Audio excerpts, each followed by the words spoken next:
Moin, euer Random Boy hier. Das hier ist eine Ansage an die Sonja aus München, mit der ich über Discord und WhatsApp Kontakt hatte und sich auf Discord Sonja Supreme nennt. Ich hoffe, du schämst dich so richtig, mir so hardcore in die Nüsse zu treten, ey. Ich hoffe, du schämst dich brutal.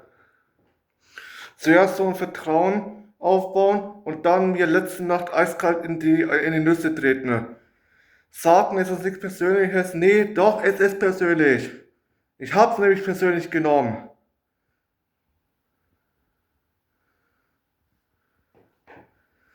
Du Alte, ey. Digga, du sagst so, du bist überfordert mit WhatsApp. Eine kurze Nachricht pro Tag mal zu schreiben oder einmal alle 2 Tage. Damit bist du überfordert oder was? Digga, ich bin älter als du und selbst ich bin mit WhatsApp nicht überfordert, ey. Ganz im Ernst, wenn man mit so einem Messenger wie WhatsApp oder so überfordert ist, dann sollte man einfach kein WhatsApp oder so haben.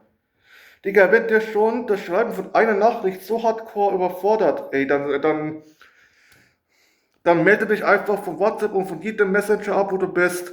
Digga, wenn das für dich nichts ist, wenn dich das überfordert bist, so eine alte Frau, dann melde dich einfach von da ab.